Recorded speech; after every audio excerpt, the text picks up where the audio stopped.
Et donc salut tout le monde les amis, aujourd'hui on se retrouve pour une toute nouvelle vidéo de débrief de la 12e étape de ce Tour de France 2025, une étape mouvementée comme on s'y attendait avec une arrivée au Takam, une première arrivée pyrénéenne et montagnarde évidemment. On est donc parti pour le débrief de cette 12e étape. Et on commence d'abord avec une grosse échappée avec une trentaine de coureurs qui s'échappent, dont un certain Mathieu Van Der Poel. Il y avait aussi Julien Lafilippe qui était présent à l'avant. Puis aussi, plein d'autres coureurs évidemment, hein, Bruno Armirail, Valentin Madouas et cetera. Et plein de coureurs y figuraient et ont tenté de sortir. Évidemment, plein n'ont pas tenu, mais une belle échappée qui a réussi à sortir et c'était intéressant, avec aussi, Tish Benoît et Tim Wellens pour, l'équipe Visma et pour l'équipe UAE. Donc il y avait des stratégies mises en place. Certaines ont marché, d'autres un peu moins. Et il y a un homme qui s'est détaché de cette échappée. Alors oui, il y a eu, pendant un bon moment, 3 coureurs qui ont réussi à sortir, Bruno Armirail, puis 2 autres, je me rappelle plus exactement qui. Il y avait aussi Mathias Kelmose qui était là. Et puis, Bruno Armirail était sur ses terres, il connaissait par cœur, la descente, enfin les descentes même j'ai envie de dire et il a pu creuser dans les descentes et il a pris une minute d'avance sur le groupe de derrière qui s'est fait ensuite faire rattraper par le peloton. Il avait 2 minutes d'avance au pied d'Otakam avant de se faire, manger par tout le monde. Mais évidemment, hein, Bruno Armirail qui, finit donc, le plus combatif de la journée et franchement le Français est en sacrée forme, hein, il faut le dire, hein. Il faut vraiment le dire parce qu'il avait fait, meilleur grimpeur du Dauphiné et là, il fait encore une étape majestueuse, Bruno Armirail et franchement il est en forme et il y a des rumeurs comme quoi il irait chez, la Visma Leasebike l'an prochain. Honnêtement, je serais pas vraiment surpris que ça arrive, hein. Et on passe maintenant à la bataille pardon, des favoris. Et évidemment, on est obligé de parler de la Visma Leasebike. La Visma Leasebike, et oui, une équipe tournée autour de Jonas Vingegaard, qui a décidé de mettre un tempo d'enfer hein, d'Alcool du Soulor avec Simon Yates, Sepp Kuss, que vous voyez à l'image, il y a aussi Victor Campenaerts un peu avant. Et puis, on s'attendait à ce que Matteo Jorgensen, puisse dégainer au bon moment pour essayer d'aller battre Tadej Pogacar, pour aider Vingegaard évidemment, hein, attaquer à tour de rôle. Et ça n'a pas eu lieu. Ça n'a pas eu lieu, Visma Leasebike s'est un peu planté dans sa stratégie aussi je trouve, parce que je pense pas qu'attendre Otakam, était la bonne stratégie, hein, on va pas se mentir. Est-ce qu'attendre Otakam était la meilleure idée? Pour moi non. Il fallait attaquer avant, hein, clairement. Si Jorgensen avait eu les jambes, il aurait fallu attaquer avant. Bon, il se trouve que Jorgensen n'avait pas les jambes puisqu'il s'est fait distancer, puis il est revenu, puis il s'est refait distancer, puis il est revenu. Enfin bref, hein, Jorgensen pas du tout sur son assiette, pas du tout au niveau aujourd'hui. Et c'est un petit peu triste d'ailleurs pour la suite, vous allez comprendre. Il y avait un autre coureur qui était pas dans son assiette aujourd'hui, c'est Remco Evenepoel qui a complètement explosé à cause aussi en partie de la chaleur. Mais on l'a vu hein, très clairement, pas au niveau. Le Belge dans cette haute montagne, pas du tout au niveau même. Il finit avec Kevin Vauquelin à la 7e place. Kevin Vauquelin d'ailleurs qui finit 6e, hein. On en reparlera un petit peu plus tard de Kevin, mais très grosse perte de sa part.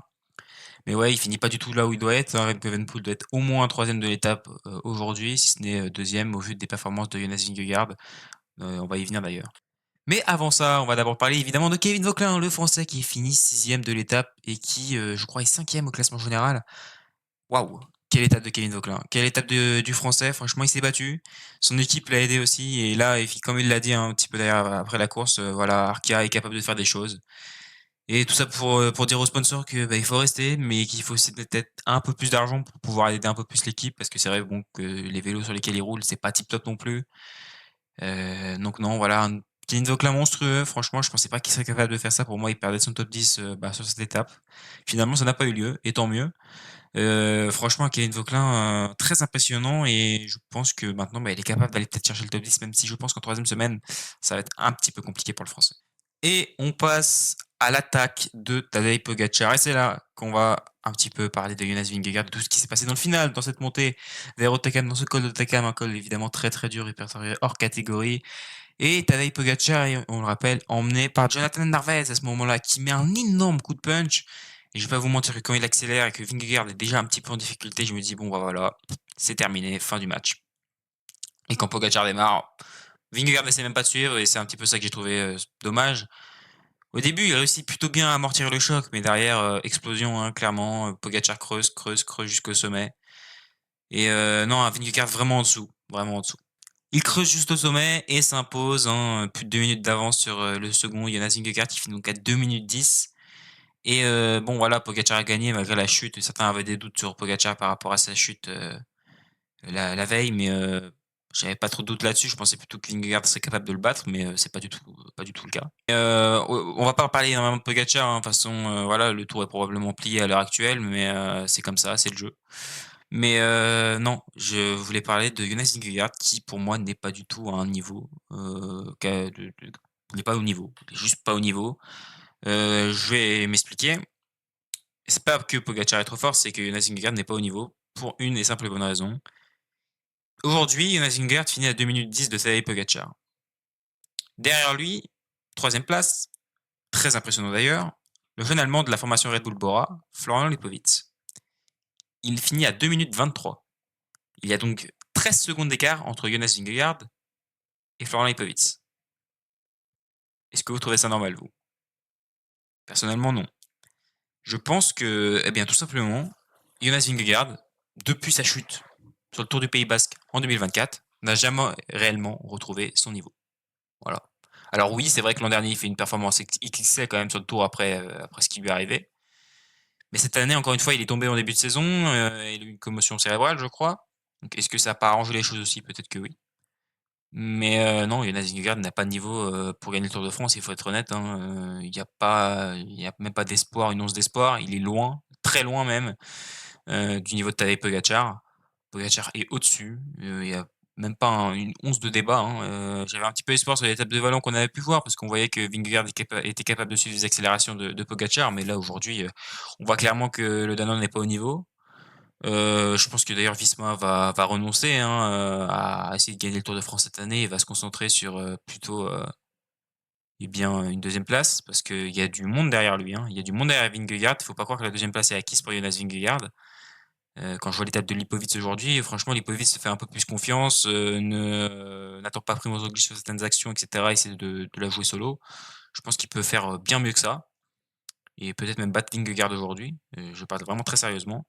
Mais ouais, non, je pense que Vingegaard, bah, n'atteindra plus jamais le niveau qu'il avait pu avoir en 2022 ou en 2023 et c'est pour moi la fin de cette ère Pogacar-Vingegaard, cette deuxième étape, c'est vraiment la fin de l'ère entre les 2 quoi. Pogacar a gagné clairement et largement au-dessus et bah, c'est dommage évidemment pour le suspense, parce que je vais pas mentir, moi je voulais que Pogacar gagne le Tour de France, mais j'ai aussi envie d'avoir une bataille, c'est-à-dire d'avoir un Vingegaard qui est offensif, qui essaye d'être au niveau, enfin de battre Pogacar tout simplement, qui essaye, c'est ce qu'on a vu aujourd'hui, hein, une équipe Visma qui a essayé. Mais bah, Visma a essayé déjà, je pense, bah, n'aurait pas dû attendre Otaka, mais c'est trop facile à dire parce que, bah, Jorgenson n'était tout simplement pas au niveau lui aussi et ils ont pas encore trouvé un coureur, à l'équivalent de Primož Roglič, il faut être honnête. Alors Jorgenson, il faut lui laisser du temps, évidemment, mais force est de constater, hein, force est de constater que, bah, malheureusement, la Visma n'a pas l'équipe pour battre Tadej Pogacar, il n'a pas le coureur pour battre Tadej Pogacar, hein, Vingegaard n'a pas le niveau, point. On passe au maillot jaune et évidemment, c'est Tadej Pogacar, hein, qui reprend les rênes. Benelli qui a complètement explosé aujourd'hui, on s'y attendait un petit peu à vrai dire après tous les efforts de la première semaine. Pogacar en jaune. Au maillot vert, pas de changement pour l'instant. Je dis bien pour l'instant parce que bon, voilà, Jonathan Milan a toujours son maillot vert, mais attention, Tadej Pogacar se rapproche petit à petit et s'il vient gagner à d'autres étapes, il est capable d'aller le chercher, hein, ce maillot vert. On n'est pas encore là évidemment, il faudrait que Pogacar gagne la plupart des étapes de montagne. Est-ce que ça va arriver? Ça, je sais pas. Est-ce que Pogacar va avoir l'intention de le faire? Je ne sais pas. On verra bien, évidemment. Au maillot vert grimpeur, Tadej Pogacar prend les rênes. Alors attention, hein, il y a 27 points pour Tadej Pogacar, 27 points pour Lenny Martinez. Ils sont évidemment donc à ex-aequo. Mais bon, voilà, on va pas se mentir, hein, si Lenny Martinez ne montre pas des meilleures choses que ce qu'il a montré aujourd'hui, c'est-à-dire péter dans le col de Soulor très très tôt, bah il gagnera pas ce même grimpeur. Hein, Lenny Martinez, Pogacar est largement au-dessus en montagne. Et s'il va pas chercher les points sur les étapes où il est en échappé, Lenny Martinez, il a aucune chance de le battre, hein, surtout si Pogacar se met à gagner la plupart des étapes du Tour en haute montagne. Au maillot blanc, c'est Remco Evenepoel qui conserve sa tunique blanche. Mais attention, hein, une tunique blanche plus que mise en danger avec l'arrivée de Oscar Only, Florent Lipovitz, Tobias Johannessen. Ces trois coureurs-là sont capables d'aller chercher le maillot blanc d'ici la fin du tour. Et quand on voit la performance aujourd'hui de Remco Evenepoel, alors attention, évidemment, je pense qu'il va monter en puissance d'ici la fin de ce Tour de France. Mais on va pas se mentir, hein, Remco, ça craint un petit peu quand même. Hein. Voilà le classement général et voilà pourquoi je vous disais aussi que ça craignait hein, au niveau du maillot blanc pour Remco Evenepoel. Hein. D'abord, on va regarder le podium et la première place de Tadej Pogacar avec 3 minutes 31 d'avance sur Jonas Vingegaard et 4 minutes 45 sur Remco Evenepoel, un écart évidemment énormissime alors qu'on est qu'à la deuxième étape du Tour de France. Voilà, je pense qu'on peut le dire, hein, le tour est plié. À part une chute avec abandon pour Tadej Pogacar, je vois pas qu'est-ce qui peut le faire perdre en fait. Remco Evenepoel n'a jamais réellement été dans le match, mais finalement quand on compare l'écart entre Vingegaard et Evenepoel, bah, l'écart ne paraît pas non plus si énorme que ça, hein, il faut le dire. Au niveau de la 4e place, Florian Lipovic à 5,34, bah, je trouve pas non plus que l'écart soit, aberrant entre Remco Evenepoel et Lipovic et même par rapport à Jonas Vingegaard, certes, il y a 2 minutes d'écart, mais franchement Lipovic, alors faut attendre de voir évidemment ce que ça va donner sur 3 semaines, mais il m'a impressionné Lipovic aujourd'hui et je pense que, bah, Vingegaard n'est juste pas à son niveau, habituel, c'est-à-dire au niveau de 2022-2023, voilà, hein. Même il a sûrement gagné en niveau, mais sa courbe de progression est beaucoup moins forte que celle de Tadej Pogacar et en partie à cause des chutes, je pense aussi. La 5e place, c'est pour Kevin Vauquelin et ça, c'est une bonne nouvelle, hein. Kevin Vauquelin qui, passe dans le top 5 avec 5 minutes 40 de retard sur Tadej Pogacar. 6 secondes de retard sur Florian Lipovic, c'est pas mal, hein, franchement, c'est pas mal. Alors évidemment, je pense que ça va être dur de garder ce top 5, jusqu'à la fin du tour. Le top 10, pourquoi pas, mais ça va pas être facile non plus, hein. Je pense que, par exemple, quelqu'un comme Matteo Jorgensen, là, qui est 10e à 12 minutes 12, il va sûrement essayer de partir en échappée. Je pense pas que à moins que UAE décide de vraiment totalement verrouiller pour empêcher un Jonas Vingegaard de revenir, parce que peut-être que chez UAE, on se dit: «Bon, bah, voilà, puis on a un seul mec à se méfier, c'est Jonas Vingegaard finalement et si on fait tout pour empêcher qu'il revienne, bah, on laisse pas partir Jorgensen, hein», donc ça peut handicaper aussi Matteo Jorgensen à ce niveau-là. Mais bon, avec Kevin Vauquelin, je pense que ça va pas être facile de garder ce top 10, mais bah, il va falloir qu'il donne tout et bah, toute la France est derrière lui évidemment. Oscar Only, 6e, hein, très impressionnant lui aussi, hein, le Britannique, vraiment très, très impressionnant, qui montre de très bonnes choses depuis le début de ce Tour de France et qui, aujourd'hui, a encore montré de très, très belles choses. Primoz Roglic est 7e, lui, il a émis les sockets aujourd'hui, hein, pas de chaussettes montantes, qui veut peut-être revenir à la mode des sockets, mais c'est pas terrible, terrible, hein, même au niveau du performance, c'est pas terrible, terrible. Bon, voilà, Primoz Roglic est terminé, hein, il ne sera pas le leader de cette équipe Red Bull Bora en Greux et ne doit plus être ce leader-là. Voilà, on l'a vu déjà sur le Giro, on avait mis Roglic leader chez Red Bull Bora, erreur. Là, cette année sur le Tour, enfin, sur le Tour de France juste, bah, on a mis un double leadership. Bah, là, le leadership se dirige clairement vers Florian Lipovic. Mais on arrive à la fin, hein, de Primoz Roglic. Malheureusement pour lui, il ne sera plus jamais au niveau de gagner un grand tour, à mon avis. Voilà, il y a deux pépites, du coup, qui sont là chez Red Bull Bora. Giulio Pellizzari, je crois, c'est sur le Giro. Et puis là, bah, Florian Lipovic. Voilà, il y a deux pépites à utiliser chez Red Bull Bora. Va bien falloir les faire monter et puis, bien les éduquer avec un Primoz Roglic qui, en tant qu'ancien, va pouvoir, les guider, leur montrer ce qu'il faut faire, ne pas faire, les informer et cetera. Je pense que Primoz Roglic va devoir avoir ce rôle-là au sein de la Red Bull Bora Hansgrohe. La 8e place, elle est pour Tobias Johannessen qui a fait une très belle étape lui aussi, hein. Franchement, Tobias Johannessen impressionnant en montagne. Bon, on savait qu'il était fort, hein, vainqueur du Tour de l'Avenir, je crois, je veux pas dire l'année parce que je veux pas dire de bêtises, mais, voilà, un Johannessen plutôt bon qui a montré de très belles choses. Et puis Félix Gall, 9e, voilà. Le coureur de la Decathlon G2R qui peut clairement viser un top 10. Alors, est-ce que le top 5 c'est jouable? Pourquoi pas? Il va falloir prendre des échappées, ça c'est clair et net, hein, si on veut reprendre du temps, il n'y a pas bien le choix. Mais bon, un Félix Gall qui montre de bonnes choses lui aussi, et qui en plus on le sait, en général finit plutôt bien en 3e semaine et plutôt très fort en 3e semaine.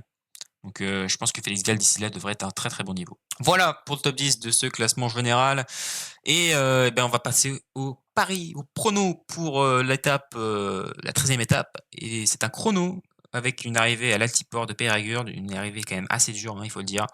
Bon, bah, je vais pas passer par 4 chemins sur ce genre d'arrivée, on va pas se mentir. C'est pour Tadej Pogacar, c'est un chrono, on sait que Pogacar en chrono, il est loin d'être mauvais et en plus en montagne, je vous laisse imaginer ce que ça va donner. Voilà, je pense que Tadej Pogacar va s'imposer assez logiquement. N'hésitez pas à dire en commentaire ce que vous en pensez d'ailleurs, hein, votre prono et puis, votre avis aussi par rapport au tour. Est-ce que le tour est plié ou pas? Pour moi, oui, hormis chute, abandon évidemment, hein, mais ouais, pour moi, le tour est plié. Voilà, c'est tout pour cette vidéo, j'espère qu'elle vous a plu. N'hésitez pas à liker, à vous abonner, ça m'aide énormément pour le référencement. Nous, on se retrouve très vite pour un nouveau débrief. Allez, bye bye tout le monde, c'était Cycling Dream.